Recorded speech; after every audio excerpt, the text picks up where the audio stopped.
बाबा जी प्रणाम। मेरे मन में एक सवाल है।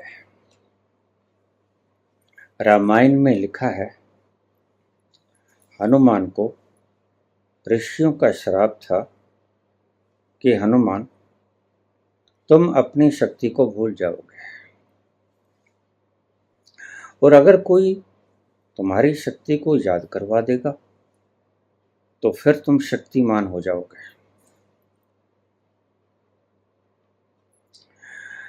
इसका आध्यात्मिक अर्थ रहस्य समझाने का कष्ट करें। सोमिया 2002।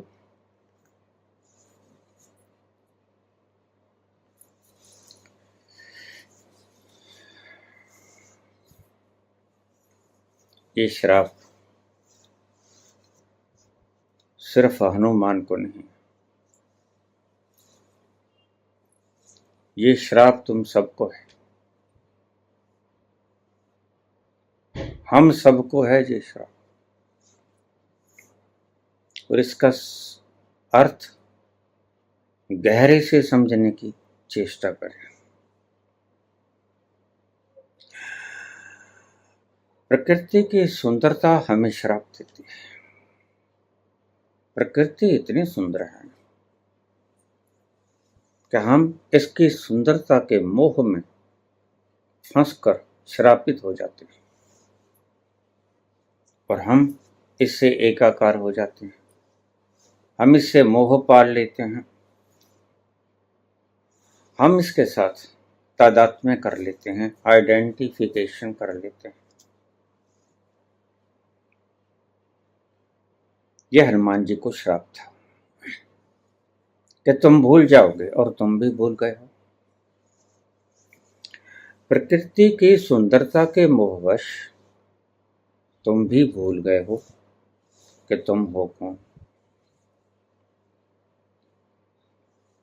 और तुम्हारा ये भूल जाना ही एक श्राप है। सदा ही लोग, धरती का प्रत्येक मानव आज इस बात से त्रस्त है, कोई कैसे दुखी है, कोई कैसे दुखी है। कोई बीमारी से दुखी है, कोई गरीबी से दुखी है, कोई किसी को 4 अक्षर गलत बोल गया है उससे दुखी है, कोई उससे आगे निकल गया है कंपटीशन में तो इससे दुखी, कोई प्राइम मिनिस्टर बन गया है तो इससे दुखी है, और कोई छोटा मंत्री रह गया है तो इससे दुखी है। बनना तो चाहता पीएम, बन गया एक छोटा सा मंत्री। तुम दुखी हो, और यही श्राप के कारण दुखी हो। प्रकृति ने तुम्हें अपने मोह जंजाल में फंसा लिया। सही बोलूं तो प्रकृति तुम्हें अपने मोह जाल में फंसाए नहीं हुए, तुम जानबूझकर प्रकृति के मोह जाल में फंसे हुए हो।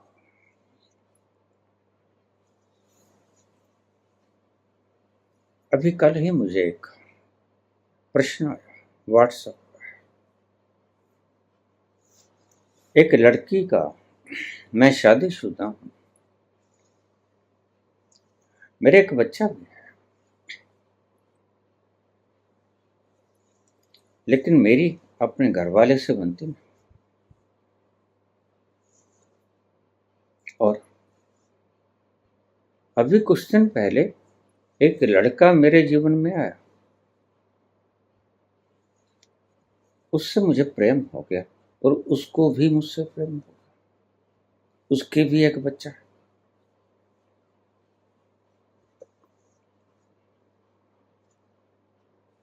तो बाबा, हम क्या करें? कोई मार्ग सुझाव दो। क्या हमें आपस में अपने अपने साथियों को तलाक देकर आपस में शादी कर लेनी चाहिए, या घर से भाग जाना चाहिए?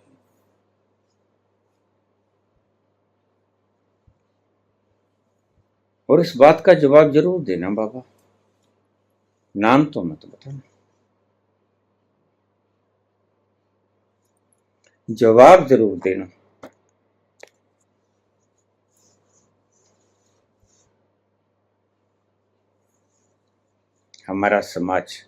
हमारे समाज की संरचना कुछ ऐसी ही बना दी है हमने, इसके उत्तरदायी हम हैं।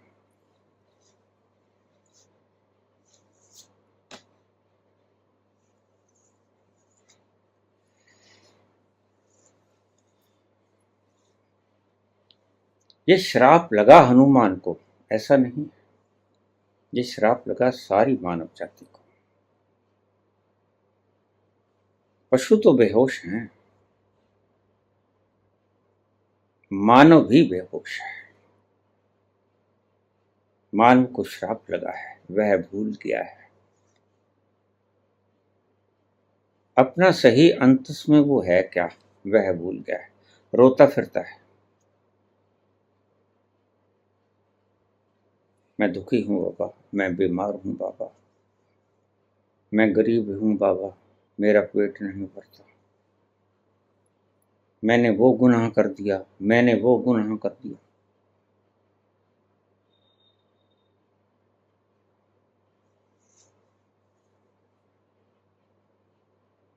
मेरे पास लोग आ जाते हैं, बाबा मैंने उसकी चोरी की, बहुत सी पत्नियों की मैंने पर पुरुष से संभोग किया। आदमियों को नहीं आता, आदमी बड़े शरारती होते हैं, आदमी कभी नहीं मानेगा कि मैंने ऐसा कुछ किया। स्त्री भावुक होती है, वो जल्दी मान लेती है। आदमी तो पहले से गुंडा है, वो कभी टूटने नहीं देता अपना अहंकार। वो कहता नहीं नहीं, मैं रामचंद्र जी हूं, एक पत्नी व्रत। अब पूछा इस बिटिया ने, ये सवाल इकट्ठे इकट्ठे चलेंगे, ध्यान रखना कि अब मैं क्या करूं, घर से भाग जाऊं? घर से भागने का सवाल क्या था? अगर हमने समाज का ताना बाना सही किया होता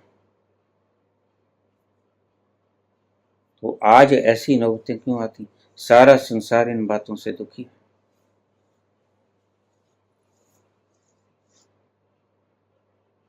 और हार कर लोगों ने ऊट पटांग काम करने शुरू कर दिए। लिव इन रिलेशनशिप, सुखी फिर भी नहीं।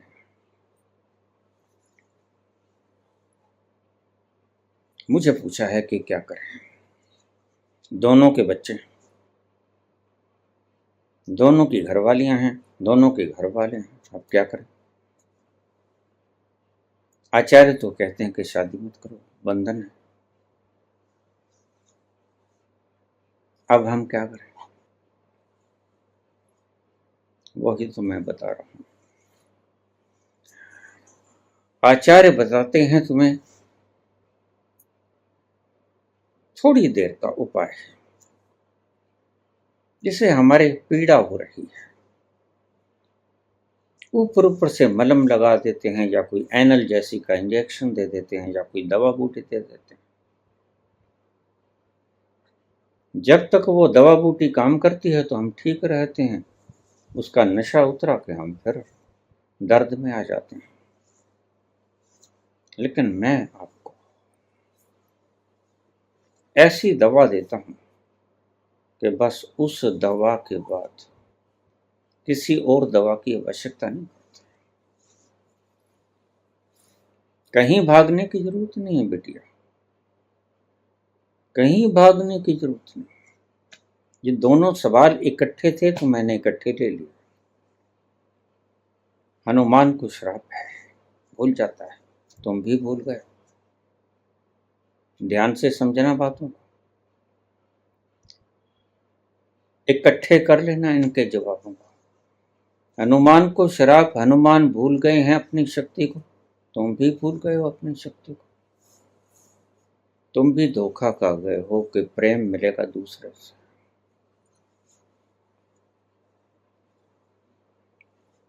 वह जो आदमी जिससे तुम्हें प्रेम हो गया है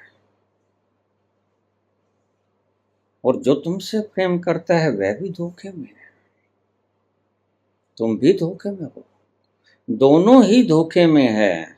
और आचार्य कभी नहीं बताते कि इस धोखे से दुखी हो। आचार्य कहते हैं नहीं, शादी बंधन है, यह रीति बंधन है, तो फिर क्या करोगे? फिर लिव इन में रहोगे, रिलेशनशिप में रहोगे, या भागोगे, मुंह छुपाओगे, समाज दुत्कारेगा, मुंह के ऊपर थूकेगा। तो संत तुम्हें बड़ा आसान रास्ता बता देता है। संत कहता है कहीं भागने की जरूरत नहीं। काहे रे बन ढूंढन जाए,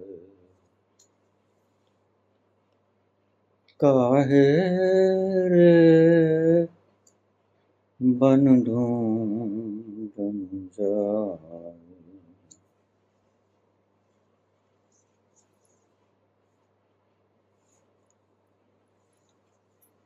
वन में क्या ढूंढने जाता है?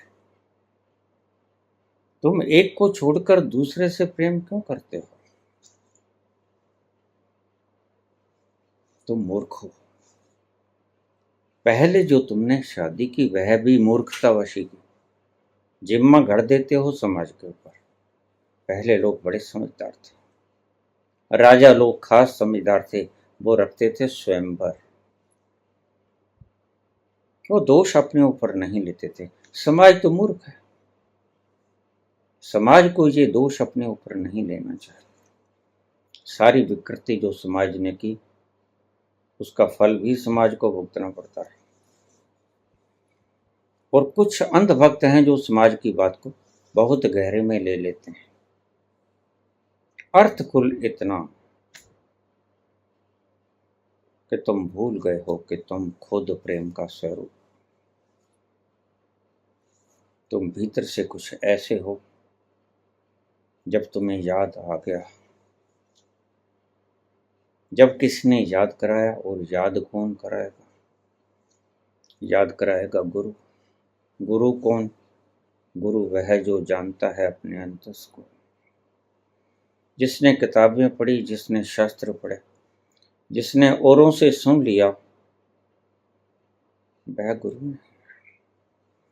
गुरु वह जिसने अपने को सुन लिया। गुरु वह जो अपने तत्व तक भीतर उतरा और अपना स्वरूप देख लिया। वह हनुमान को भी याद कराएगा कि तुम कौन हो, और वह तुम्हें भी याद कराएगा कि तुम कौन हो। हनुमान भी इधर उधर देखते हैं कि क्या होगा। अब सीता का पता कैसे लगाया जाए?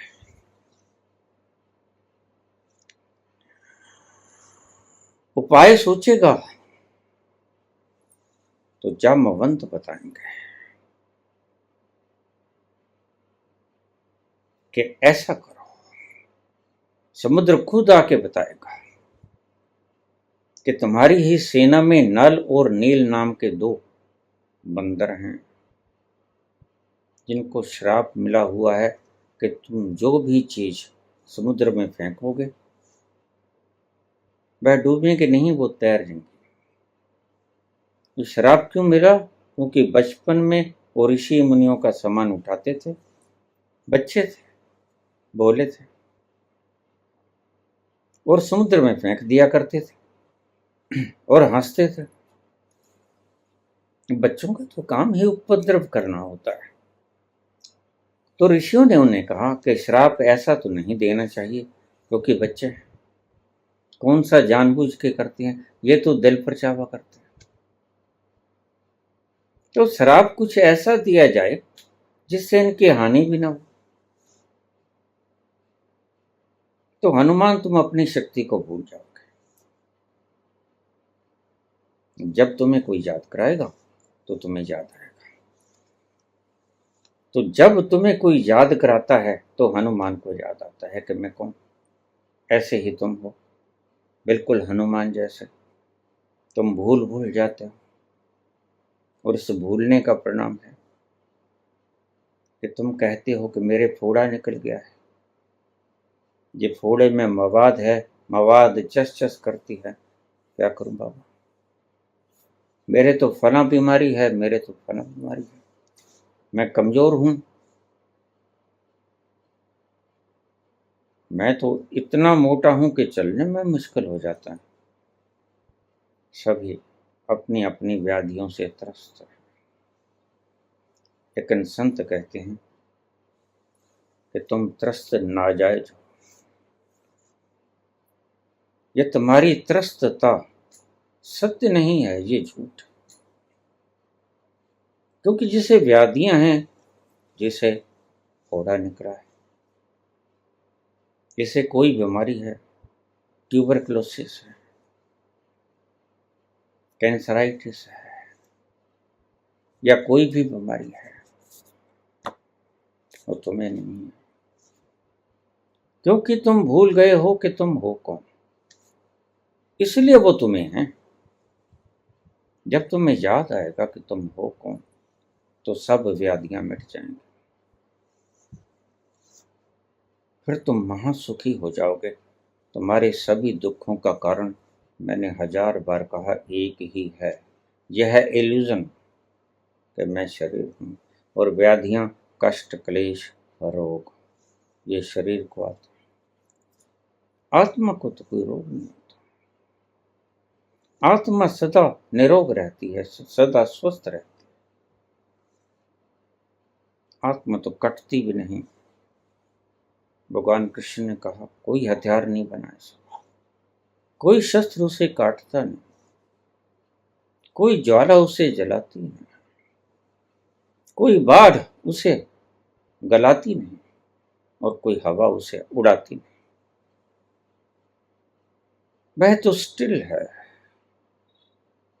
वह कभी अपने स्थान से हिलता नहीं।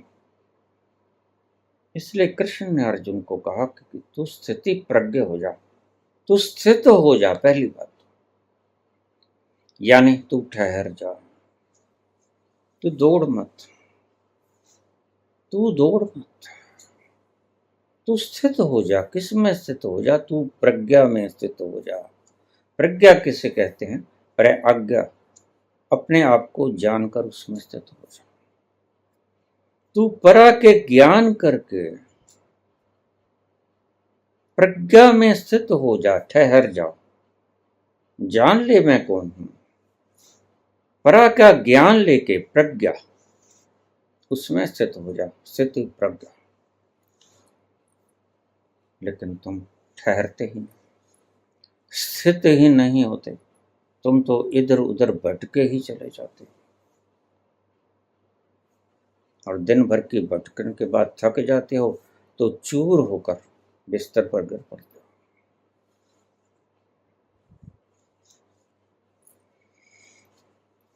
तो इसके गहरे रहस्य को समझाइए बाबा। गहरा रहस्य यही है। हनुमान श्रापित तो था, लेकिन उस श्राप ने उसका बिगाड़ा क्या? बताओ जरा, क्या बिगाड़ा? क्या उसकी शक्ति को खींच लिया? क्या उसकी शक्ति को समाप्त कर दिया उस श्राप ने? नहीं, भुला दिया। और भूलना शक्ति को खोना नहीं होता। हनुमान ने अपनी शक्ति कभी भी नहीं खोई थी, मात्र भुलाई थी। ऐसे ही तुम अपने स्वभाव को कभी नहीं खोते, भूल जाते हो। और भूलना खोना नहीं है, एक एक शब्द को ध्यान से समझना। भूल जाना खो देना नहीं है। ऐसा ही हनुमान भूल जाते थे। जब कोई याद कराता था, सागर ने आके याद करा कि प्रभु मुझको क्यों सुखा रहे हो? मुझको सुखाओगे तो तुम्हारी ही बनाई हुई सृष्टि, इसके भीतर लाखों जीव जंतु कलोल करते हैं, तो सब मर जाएंगे। तुम कृपा करो, मैं तुम्हें ढंग बता देता हूँ। और ढंग ये है कि नल और नील जिस वस्तु को छू देंगे वह डूबेगे नहीं। पत्थरों का ढेर पड़ा है, नल और नील छूते जाएं और कोई भी फेंकता जाए, शराब के कारण वो डूबेगा नहीं। ये जो कहानियां हैं, राम राम लिख दिया इसलिए डूबे नहीं, और राम ने खुद अपने हाथ से गिरा दिया, ये तो मात्र पाखंडियां कहानियां हैं। बात यहीं खत्म हो जाती है कि नल और नील को ये श्राप था कि जिस चीज को वो छू देंगे वह डूबेगी नहीं। और प्रत्येक पत्थर को नल और नील छू देते थे, फिर कोई भी गिरा देता, वो हनुमान हो, कोई बंदर हो, कोई भालू हो, वह डूबता नहीं था। उसके ऊपर राम नहीं लिखते, राम लिखने से तरता नहीं पत्थर। यह तो तुम्हारी बकवास। जैसे वेद व्यास के बाद जो लोग आए उन्होंने वेद व्यास का ठप्पा लगा के जो लिखी भागवत, वो वेद व्यास की लिखी हुई नहीं, वह तो वेद व्यास का ठप्पा लगा है। जिसका नाम प्रसिद्ध हो जाता है उसका नाम प्रयोग करने लग जाते हैं ये ठग, भागवत कथा कहने वाले ये ठग। वेद व्यास की जो भागवत सप्ताह की कथा कहते हैं वो लिखी हुई नहीं है, वेद व्यास की ठप्पा लगा है सब। मैंने पूछा वेद व्यास को, आपने लिखा इसे? इतने गपोड़पंथी हो तुम, क्यों लिखा तुमने? बता, नहीं बाबा मैंने कहाँ लिखा, नाम तो तुम्हारा ही ऊपर, तो मैं क्या करूं अगर कोई ठप्पा लगा दे तो वेद व्यास बिल्कुल निर्दोष है। वेद व्यास ने बेचारे ने कुछ नहीं किया, उसका तो नाजायज, वो तो नाजायज हमसे गालियां खाता है, वो तो बेचारा शरीफ आदमी, मुफ्त में मारा गया। शरारत किसने की?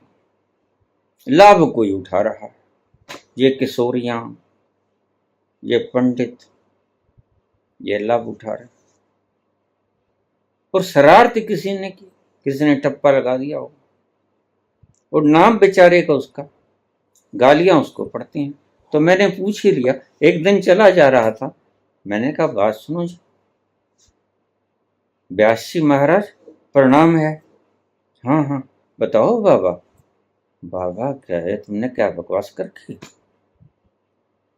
अरे नहीं बाबा, मैंने कहाँ लिखा है, मैंने नहीं लिखा है, ये है नाम तो तुम्हारा ही है। वो नाम मेरा होगा, किसी शरारती ने लिख दिया। अब मैं क्या करूं अगर कोई मेरा नाम लिख दे तो? बाबा अगर कोई आपका नाम लिख दे और कोई शास्त्र लिख दे, इससे आप दोषी हो जाते हैं। मैंने कहा बात तो तुम्हारी ठीक है, ये सब पाखंडी लोगों का लिखा हुआ है, और पाखंडी ही इसका पाठ करते हैं, पाखंडी ही इसका प्रचार करते हैं। बात कहां तक आ गई पाखंडियों की? बात लहसुन और प्याज पर आ गई, बात रावण से फोन लगाने पे आ गई, यहां तक बिगड़ गई बात। सब दुष्ट लोगों का प्रलोभन के कारण लिखा हुआ संवाद है। ऐसा कुछ नहीं था, किसी ने राम नहीं लिखा, किसी ने प्रत्यावा नहीं लिया कि मैं देखता हूं राम लिखकर। राम अच्छी तरह जानते हैं सृष्टि के विधान को, राम अच्छी तरह जानते हैं कि मैं कुछ भी लिख दूं, राम लिख दूं, राधा लिख दूं, वह डूबेगा। देखिए हंसे मत करें, ये काम गलत है आपका, बीच में हंस पड़ते हो। राम लिख दो, राधा लिख दो, वह तो डूबेगा ही, राम अच्छी तरह से जानते हैं। तो राम ऐसी माथा खपाई नहीं करेंगे, इतने तो समझदार हैं, त्यागी हैं, मर्यादा पुरुषोत्तम हैं, पूजनीय हैं, वैसा मर्यादित पुरुष आज तक धरती पर नहीं हुआ। तो इतना पागलपन करेंगे? लिख के देखें राम और फिर फेंक दें कि पत्थर। राम अच्छी तरह जानते हैं, अगर मैं अपना नाम भी लिख दूंगा तो पत्थर नहीं उतरेगा। लेकिन ऐसा पाखंड मचाया गया, आधे भजन तो आप यही देखोगे कि राम लिखने से ही पत्थर तर जाते हैं। अरे भाई कमाल हो गई। कहाँ है जो तुम कहते हो कि आज हमने खोज कर ली है उस पुल की, जो पत्थर तुम लेके आए उसके ऊपर राम लिखा हुआ है? नहीं लिखा है। और राम ऐसी बेवकूफी वाली बातें कर भी नहीं सकते। यह है तो नल और नील, दो कहानियों को बराबर में मिलाओ मत, एक ही तरफ रहा करो। नल और नील का श्राप, यह सारा पुल बांध गया। इसमें ना राम ने कोशिश की, ना किसी और ने कोशिश की, बाकी तो तुम्हारी कहानियां हैं।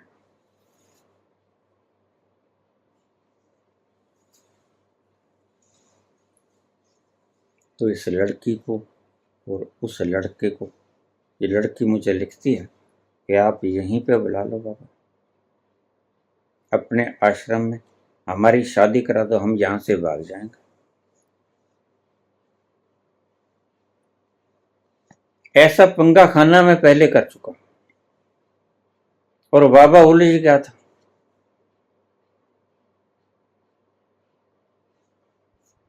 अपने आप ही मेरा एक शिष्य कहने लगा कि चलो बाबा के किसी लड़की को कहने। क्यों चले, वहीं से फुर्र हो जाएंगे। विवाद चलता रहा, वो आज तक विवाद चल रहा है और मैं चुप रहा। मैंने कहा अब ये बात फैलाएंगे तो अब बेचारों की शादी होनी मुश्किल हो जाएगी। तो मैंने किसी को बताया नहीं, भाग जाना चाहते थे मेरे पास ही यहां आकर। तो देखिए मैं तो सबक सीखा हुआ खिलाड़ी हूं, ऐसा पंगा खाना दोबारा से तो नहीं होने दूंगा। एक ने तो मुझे तार दिया था, अब दूसरा मौका मैं नहीं देता। अरे भाई मैं कौन हूं बीच में? तुम यहां आओगे, तुम कहोगे बाबा ने बुलाया था, शादी बाबा ने करवा दी। बाबा का इसमें क्या लेना देना है? भागना तुमने है, शादी तुमने करानी है, गलती तुम खाए हो, बाबा क्यों दोषी बने? बस जो बात हनुमान की थी वही गलती तुम्हारी। तुम भी भूल गए हो कि तुम प्रेम के सागर हो।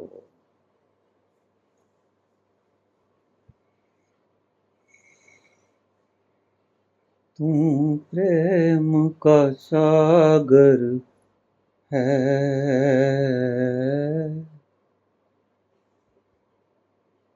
तू प्रेम का सागर है, तेरे एक बूंद के प्यासे हम। तू प्रेम का सागर है, तेरी एक बूंद के प्यासे हम। तू प्रेम का सागर है। वह प्रेम का सागर है जिसे तुम भूल गए, और वो तुम हो, वो तुम्हारा स्वरूप है। वो तुम हो, वो तुम हो। याद करो, हनुमान भूल जाते थे तो उसे याद कराते हैं समुद्र, और समुद्र याद कराते हैं, और जामवान याद कराते हैं, सारी फौज याद कराती है कि याद करो, याद करो तुमने क्या क्या किया। तो हनुमान को याद आता है। ऐसे ही तुम्हें कब याद आएगा? सोमिया को मैं कहता हूं कि तुम याद करो, अन्यथा प्रश्न पूछने वाले ही रह जाओगे, प्रश्न पूछने तक ही सीमित रह जाओगे। तुम याद करो तुम कौन। मैं लगातार तुम्हें याद करा रहा हूं। 2000 के करीब वीडियोस मैंने लंबी लंबी बोल दी हैं।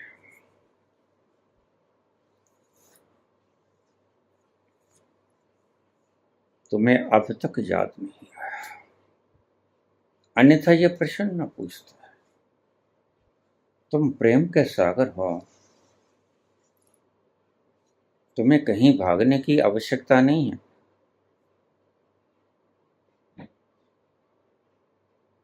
बेटी, तुम प्रेम के सागर खुद हो, तुम्हें कहीं भागने की आवश्यकता नहीं। अगर भागना ही है, अपने भीतर भागो,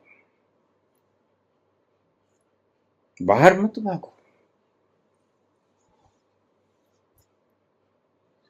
ये तो तुम बाबा के काले लगा के जाओ।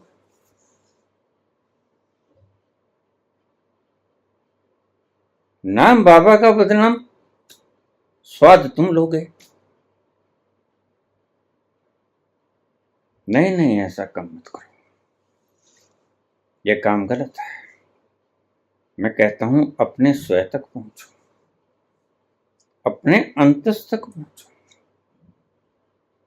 वहीं तुम पाओगे कि तुम प्रेम के सागर हो। फुलझड़ियां जलती हैं वहां, अनंत खुशबू है वहां, सागर है खुमारी का, स्वर्ग में शराब के झरने बहते हैं, वहां शबाब भी है, वहां शराब भी है। तुम जरा जाकर तो देखो। तुम भूल गए हो अपना आपा, और मैंने पहले ही बात कही थी, सारे दुख, तकलीफ, कष्ट, क्लेश, सारे तुम्हारे झगड़े झूठे। पैदा होते हैं एक इल्यूजन से, पैदा होते हैं एक भ्रम से, एक ही भ्रम से। तभी तो कबीर ने कहा कि एक साधा सब सदा है। क्या तुम इस इल्यूजन को नहीं साध सकते? कब से बोल रहा हूं, क्या तुम इस एक इल्यूजन को नहीं साध सकते? मुझे देखो, 2000 प्रवचनों में मैंने कहा नहीं बोला कि तुम ही हो जिसकी खोज करने में तुम व्यस्त हो, जिसकी खोज करने में तुम दुखी हो और चाहते भी हो तुम, लेकिन तुमको गलत सिखाया है तुम्हारे मार्गदर्शकों ने। जिससे प्रेम है उसको लेके भाग जाओ। अब तो घबरा के ये कहते हो कि मर जाएंगे, अगर मर के भी चैन ना पाया तो किधर जाएंगे? अगर भाग भी गए तो फिर भी चैन ना मिला, फिर किसी तीसरे के ऊपर मन आ गया, तुम्हारा भी और उसका भी, तो क्या होगा? घर मर के भी चैन ना पाया तो कहां जाओगे? कौन जाने। ये मन है, मन तो मन है, कब कहां भटक जाए को पता चलता है। विश्वसनीय नहीं है मन। और ये बच्ची लिखती है कि वो अरेंज मैरिज थी, फिर क्या हो? अरेंज मैरिज हो कि लव मैरिज हो, मैं तो बात ही नहीं करता। मैं तो बात करता हूं नो दाई सेल्फ। जिस प्रेम के इंतजार में तुम बैठे हो और बहुत तरह की पंगा खाना लगाते हो, लिव इन में रह लो,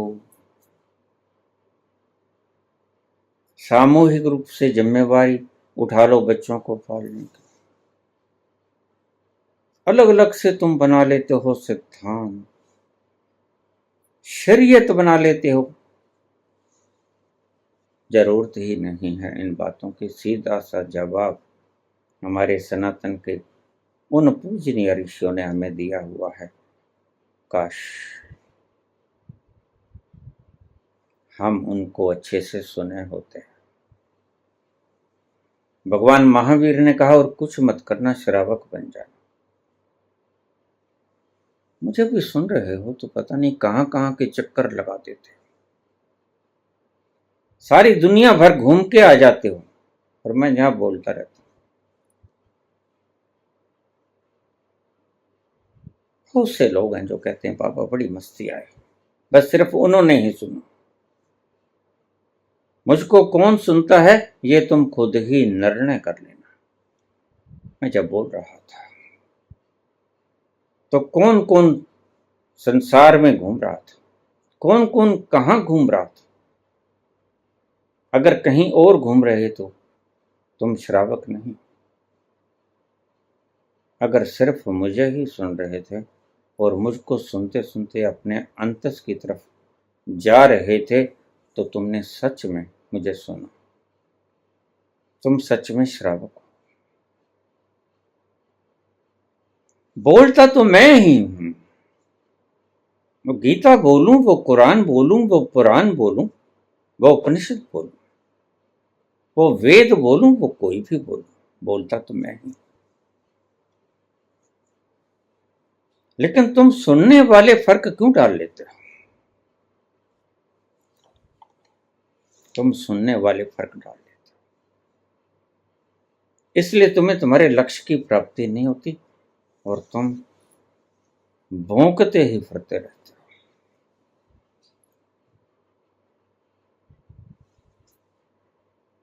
अब बाबा ने कहा था वहां चले जाओ जहां धुन गूंज रही। कल भी मैंने बताया, हम नाभि को धुन्नी कहते हैं पंजाब में। क्यों? क्योंकि नाभि धुन्नी यानी जहां धुन गूंज रही। और धुन काहे की गूंज रही? यही जो मीठी मीठी प्यारी प्यारी आवाज। ओ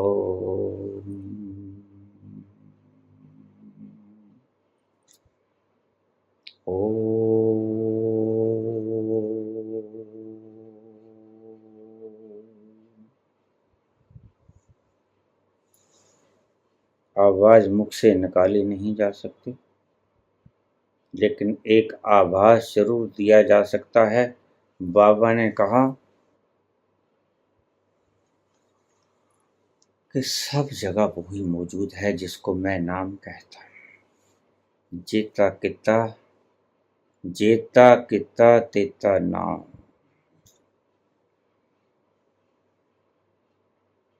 बिन नामे नाही को ठाम। He is omni present.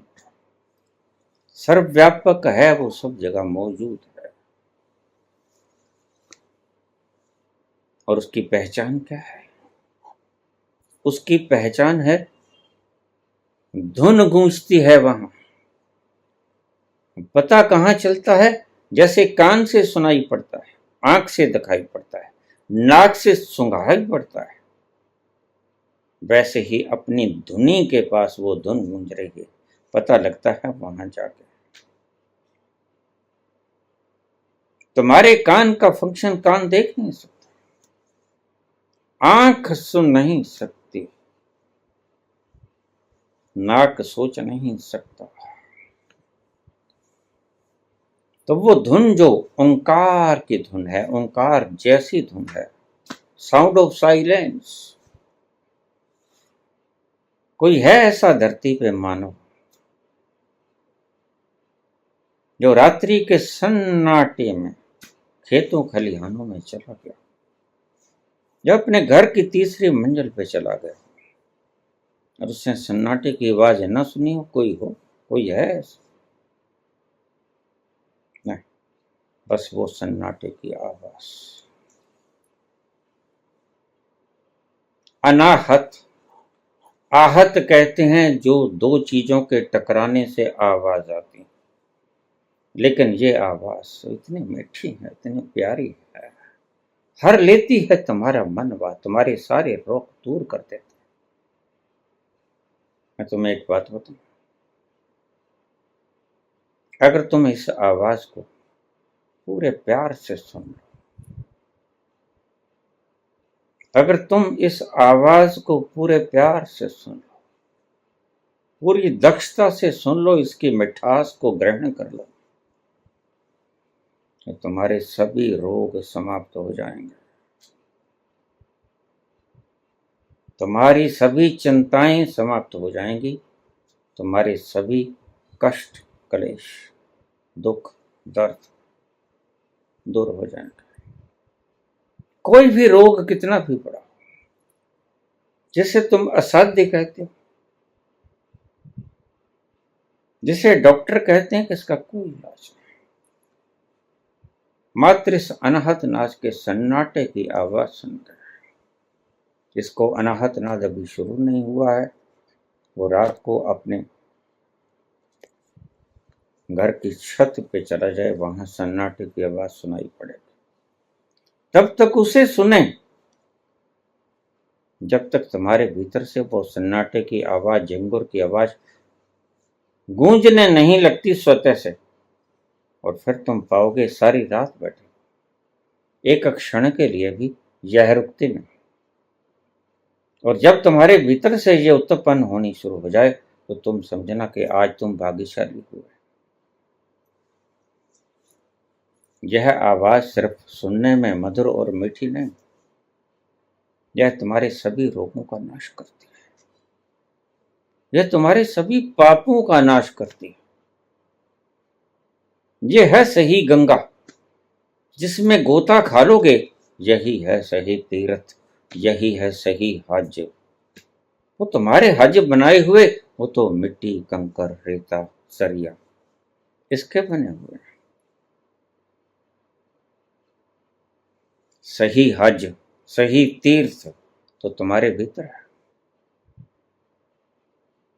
जो किसी पदार्थ से नहीं बना, जो आवाज आती है दो चीजों के टकराने से नहीं आती,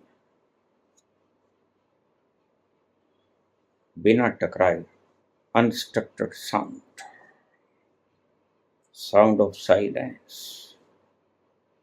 मौन की अपनी आवाज होती है, जो बड़ी प्यारी होती है, उसकी आवाज में खो जाने को दिल करता है।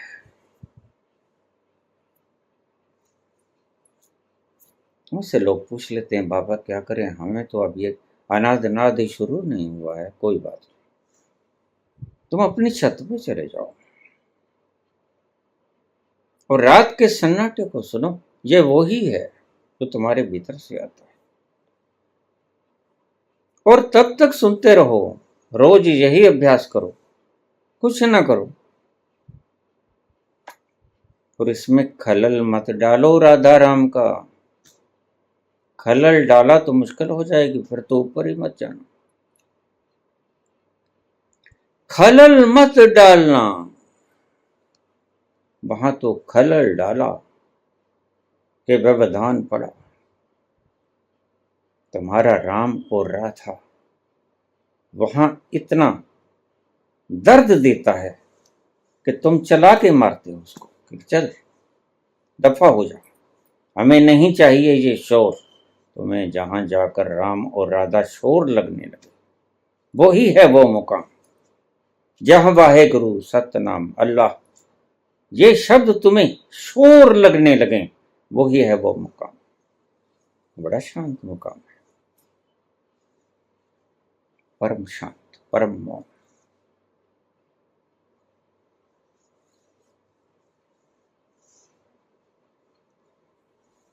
वो आ रहे हैं, वो आ रहे हैं सांसों, जरा आहिस्ता चलो।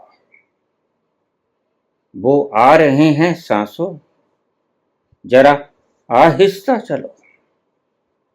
दिल की धड़कनों से भी इबादत में खलल पड़ती है।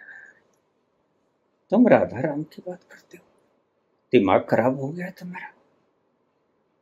और फिर रोते फिरते हो सारा दिन, बाबा मैं दुखी हूं, बाबा मेरे ये रोग हो गया, बाबा मेरे ये रोग हो गया, बाबा मुझे ये कष्ट, ये क्लेश, ये चिंता तंग करती है। करती ही रहेगी पुत्र, अगर तुम राधा राम का जाप करते रहो।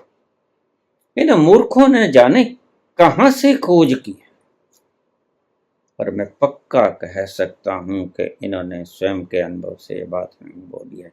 जिन्होंने भी बोली, गुरु से गुरु तक पहुंची, गुरु से गुरु तक पहुंची, शिष्य तक पहुंची, शिष्य से शिष्य तक पहुंची, लेकिन इनका अपना अपना अनुभव नहीं है। ये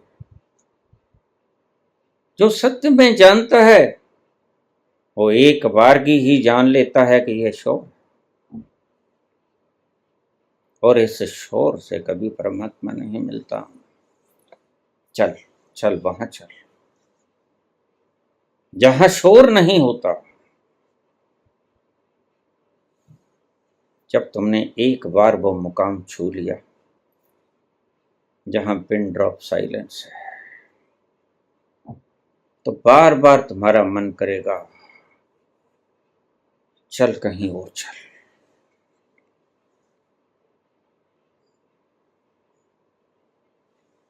यहां तो तुम्हारा चमन लूट लिया जाता है, मीठे मीठे सपने दिखा के, मीठे मीठे शब्द दिखा के तुम्हारा चैन लूट लिया जाता है। चल जहां गम के मार न हो,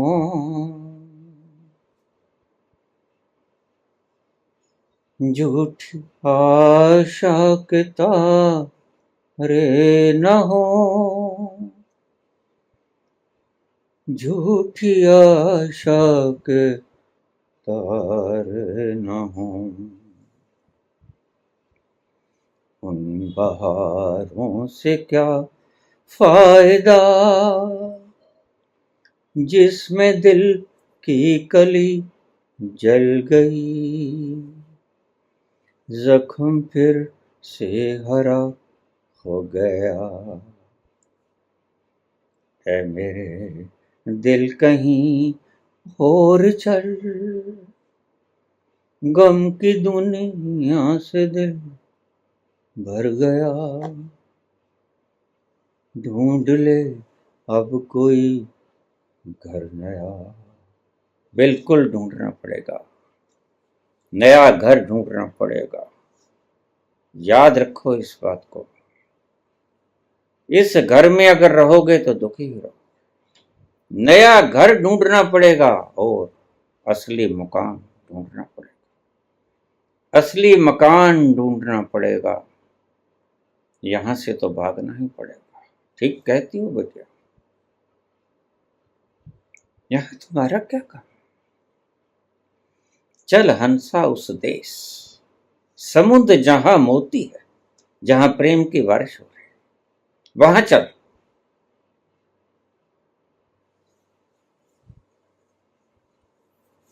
चल बुलिया, चल बुलिया, चल उथे चलिए। किथे? चल बुलिया, चल उथे चलिए जिथे सारे अन्ने।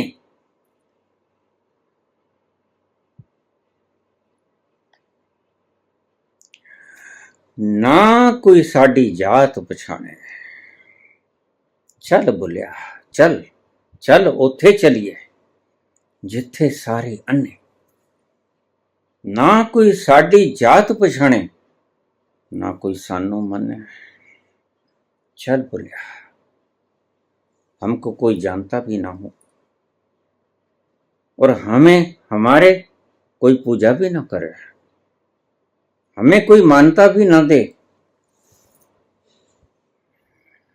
वहां चलो जहां सब अंधे हों, जहां भेद ना हो। ये कहां कह रहे हैं बुल्ला, कहां मिटते हैं भेद, वहां की बात करते हैं। और अंधों में कोई भेद नहीं होता, सफेद हो के लाल हो के भगवा हो के हरा हो, ये सुजा के ही करते हैं फर्क।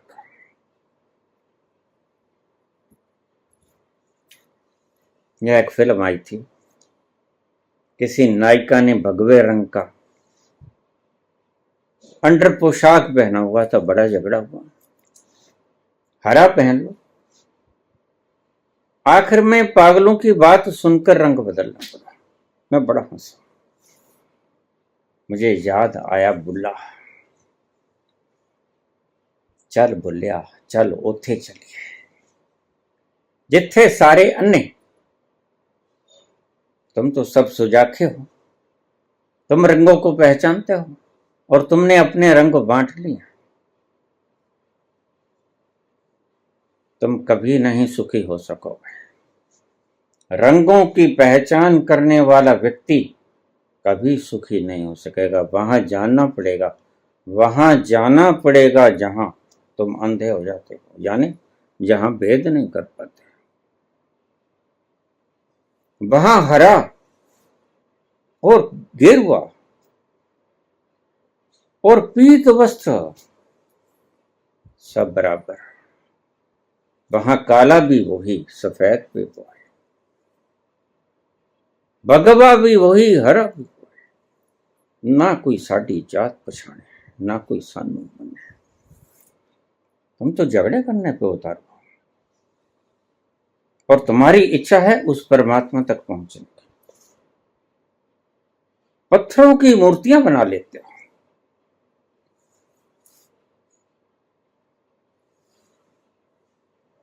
उसमें झूठी प्राण प्रतिष्ठा करके उसको भगवान मान लेते हो। सच में तुम्हारी इच्छा होती है खुद भगवान बनने की। सब जानते हैं लेकिन कोई कहता नहीं। जानते सब हैं तुम्हारी बेवकूफियों को कि यह उल्लू बना रहा है हमें, पर बोलते नहीं। उल्लू के पट्टे होते हैं।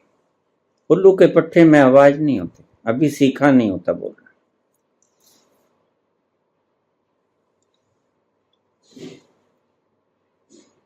जहां भेद खत्म हो जाता है वहां जाने की बात करते हैं बुल्ला। और भेद कहां खत्म होता है? तुम्हें अपने पास जाना होगा भेद को मिटाने के लिए। तुम ही हो अभेद, वो तत्व जो अभेद, जो भेद नहीं करता, वो तुम। वहां जाकर तुम एक हो जाते हो। वहां जाकर तुम एक हो जाते हो, दो भी नहीं रहते। अनेक की तो बात ही नहीं, अनेक का तो सवाल ही नहीं। जहां पहुंचते ही तुम्हारे सारे भेद खत्म हो जाते हैं। उसके कहने का मतलब यही था बुल्ले का कि वहां पहुंच जाओ जहां तुम्हें भेद ना दिखाई पड़े। जैसे जैसे बाहर तुम आते हो, समाज निर्मित करते हो, वैसे वैसे तुम अंधापन खो देते हो। काश तुम अंधे हो जाओ। आंखों से अंधे नहीं, भेदभाव से अंधे। वहां उस मुकाम पे पहुंच जाओ जहां भेद करने वाला कोई नहीं है, और फिर वहां से तुम ऐसे बढ़ते हो, ऐसा तुम्हारा विस्तार होता है कि तुम रोए रोए में समा जाते हो। सारी सृष्टि का वजूद तुम ही हो जाते हैं।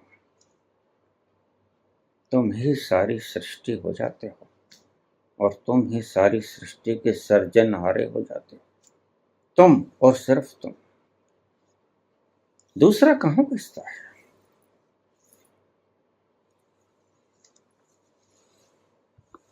हनुमान भूल जाते थे, तुम भी भूल जाते हो। तो फिर क्या करें? याद करो। किसी गुरु के पास जाओ जो तुम्हें याद करा दे, याद करा दे कि तुम हो कौन। किसी शास्त्र की लाइनें रटने के लिए तुम्हें ना कहे कि गीता के फलाने श्लोक को रट लो। किसी गीता के श्लोक का अर्थ समझाने में ना लग जाए। वो गुरु नहीं है, वो आचार्य नहीं है। तुम्हें जो तुम्हारे अर्थ समझाने शुरू करते, तुम जो हो उसका रहस्य समझाना शुरू करते। गीता को तो कोई भी बोल सकता है।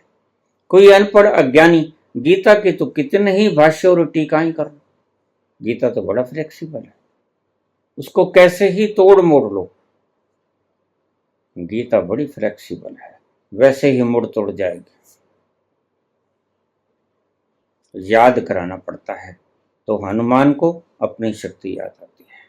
तुम भी किसी गुरु को पहचान लो, तुम भी किसी गुरु के सानिध्य में चले जाओ, ताकि वो तुम्हें याद करा दे कि तुम हो कौन। अर्जुन ने भी ढूंढ लिया था कृष्ण, बातों से बात बनी नहीं, प्रश्नों से बात बनी नहीं, वो कृष्ण भी जान गए कि ये कंप रहा है, यह प्रश्नों से बात बनेगी नहीं। तो कृष्ण ने उसको अपना आपा दिखाया कि तुम अपने आप में उतर जाओ, यही है समाधान आखिरी, और गुरु ही कर सकता है इसे, गुरु ही कर सकता है इसे। तुम वहां चले जाओ जहां तुम्हारा अपना आपा मौजूद है, जहां तुम्हारा स्वयं मौजूद है, तो सारे भेद खत्म हो जाएंगे, सारा डर समाप्त हो जाएगा, सारा लोभ समाप्त हो जाएगा, सारा अहंकार समाप्त हो जाएगा, सारा काम क्रोध विकार समाप्त हो जाएगा। क्यों? क्योंकि काम तुम करते थे स्वाद के लिए, और तुम्हें परम आनंद मिल जाएगा अपने पास जाकर। कौन फिक्र करता है, कौन फिक्र करता है इन मामूली स्वादों की? परम रस मिल जाएगा तुम्हारी रसना को। कौन फिक्र करता है तुम्हारे टेस्टी पदार्थों को, खाद्यान्नों को? जब तुम वो परम स्वाद को चख लोगे, अपने पास निकल जाओ। तो कृष्ण ने यही बेहतर समझा कि कहां तक बोलूंगा, मैं बोल रहा हूं अंत से, मैं बोल रहा हूं खुद जहां बैठा हूं, और अर्जुन सुन रहा है खोपड़ी में। अर्जुन यहीं बैठा है, और मैं जहां बैठा हूं वहां तक इसकी पहुंच नहीं बेचारे की। तो फिर क्या करना होगा? यह तो बड़ी मुश्किल हो गई। शंखनाद हो चुका है, युद्ध शुरू होने को है। गुरु के पास आखिरी चारा होता है, जब वक्त ना हो तो आखिरी चारा होता है। क्या? कि उस पर शक्तिपात करते हैं। अर्जुन योग्य था, उसके प्रश्नों से पता चल गया कि अर्जुन योग्य है, पिपासु है, मुमुक्षु है, ये झेल लेगा जिस शक्ति को इसके ऊपर गिराया जाएगा। और अर्जुन झेल गया, कपा तो बहुत, डरा तो बहुत। विराट देख, हे भगवान इसको बंद करो, मैं समझ गया, मैं समझ गया, तुम इसको हटा लो।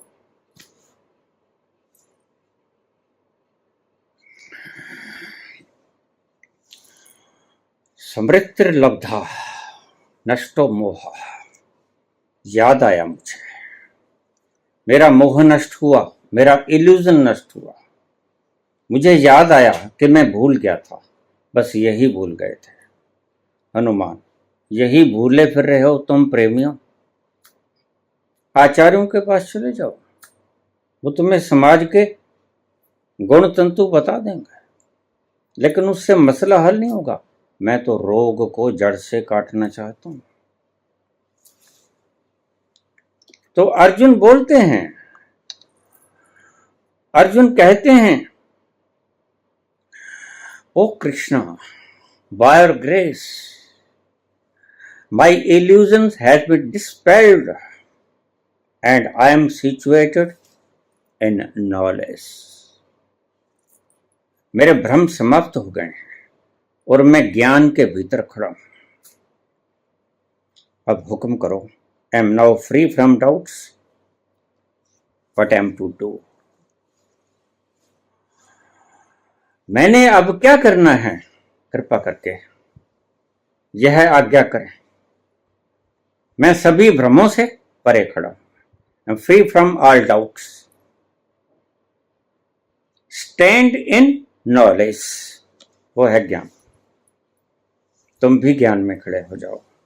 हनुमान भी जब ज्ञान में खड़े हो जाते हैं, अक्सर भूल जाते हैं सभी को ये श्राप है, लेकिन जब याद आता है तो फिर एक वचन बोलते हैं, वो ही जो अर्जुन ने बोला, समृद्धिर्लब्धो नष्टो मोहा, ऑल इल्यूजन हैज डिस्पेल्ड ऑफ।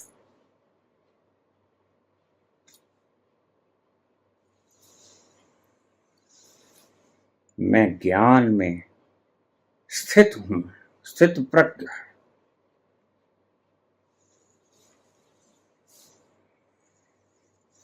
तुम भी भूले भटके हुए हो, याद करो तुम कौन हो। याद करोगे तो याद आएगा, याद करने की कोशिश करो, याद आएगा। चलो अपने भीतर, वहीं तुम बैठे हो, कोई बहुत लंबा चौड़ा मसला नहीं, बस अपने भीतर ही उतरना होता है। बाहर से शक्ति को इकट्ठा करके खींचना है और अपने भीतर लेके जाना है, वहां जहां नॉलेज है, जहां ज्ञान है, जहां तुम हो, वहां जाना है। और जब तुम वहां पहुंच गए, तुम्हारे सारे illusion dispelled off, you will stand in knowledge. तुम ज्ञान में स्थित हो जाओगे, स्थिति प्रज्ञा। धन्यवाद।